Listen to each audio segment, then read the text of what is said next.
चल चोखा, अब तू मुझे अपने आंगन के फल खिला दे। अपने हाथों से सुंदर छिलका उतार करके श्री पंडरीनाथ भगवान को अपने हाथ से खिला रहा है चोखो मेला। भगवान ने 2-3 केला पाए और 2-3 केला पाने के बाद में भगवान बोले, ए चोखा सुन, अब मत खिला, अब बाकी के जितने बच्चे हैं ये सब मेरी पीताम्बरी में बांध दे। चोखा बोला, वहां जाकर के पाओगे, सारे मेरे सामने पा लीजिए ना, आप बांध करके क्यों ले जा रहे हो, यही प्रेम से पालो।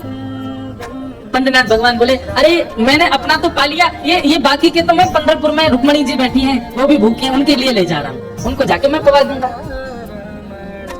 आज चोखा तेरे ऊपर इतना प्रहार किया ना सबने, तेरे ऊपर इतना अत्याचार किया सबने, इसलिए मैंने और रुक्मणी जी ने आज भोजन ही नहीं किया, हम दोनों भूखे हैं। अब मैंने तो पा लिया, अभी रुक्मणी जी के लिए ले जाऊंगा। भगवान अपनी पीताम्बरी में केले बांध करके पंढरपुर आ गए और पंढरपुर में आकर के रुक्मणी जी को पवाया। प्रातः काल ब्रह्म मुहूर्त में जैसे ही कपाट खुले श्री पंडरीनाथ भगवान के, चारों ओर केले के छिलके पड़े थे और केले के छिलके देख करके सब पंडा पुजारी बोले हम तो कपाट बंद करके गए, ये केला के छिलका यहाँ कैसे पड़े हैं, ये कौन लेके आया। तभी एक उनमें से बोले कल वो आया था ना, एक चर्मकार का बालक, वही अपने संग बांध के लेके आया था इतने सारे केले, उसको सुबह तो हमने मार पीट के भगा दिया, निश्चित ही वो कहीं से रात में आ गया है और रात में आकर के सब यहाँ खा करके गया है ठाकुर जी के आगे। उसका उद्देश्य तो गर्भगृह को बेकार करना ही था, इसलिए ये सब हुआ है, ये उसी ने किया है।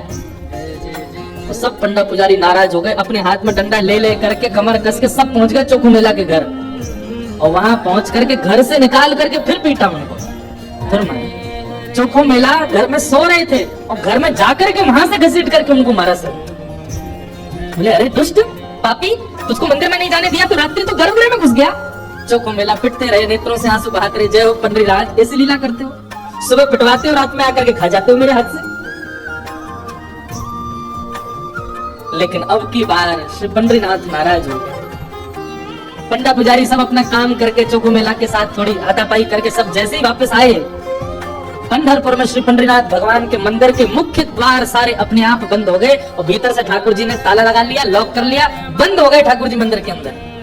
सबने अथक प्रयास कर लिया लेकिन एक भी द्वार नहीं खुल पाया।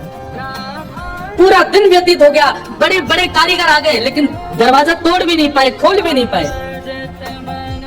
तब अंत में सबको लगा हमने कोई अपराध किया है। चारों ओर पंडा पुजारी और बड़े बड़े वेदज्ञ, बड़े बड़े मनीषी सब बैठ गए, हाथ जोड़ करके पंडरीनाथ भगवान की स्तुति गाने लगे। बोले, नाथ हमसे कोई अपराध हुआ तो आप हमें बताएं, दंड देते, लेकिन इस प्रकार नाराज होकर मत बैठो।